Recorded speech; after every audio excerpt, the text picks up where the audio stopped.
রাসেল ভাইপারের কামড়ে যে এরকম একটি অবস্থা হতে পারে এটা না দেখলে হয়তো কখনো জানতেই পারতাম না। আমার তো বিশ্বাসই হচ্ছে না যে রাসেল ভাইপার এতটা বিষাক্ত সাপ।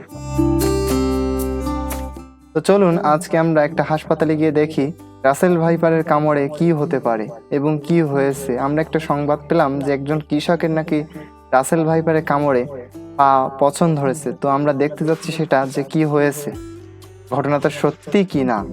তো আমরা এখন গাড়ি করে সবাই মিলে যাচ্ছি হাসপাতালে দেখতে।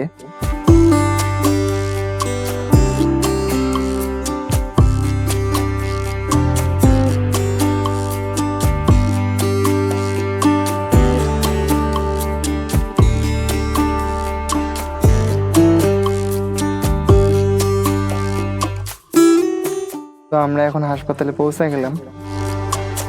ভেতরে গিয়ে দেখি ভেতরে কি অবস্থা। চলুন আপনারাও দেখবেন যে রাসেল ভাইপারের কামড়ে কি হতে পারে।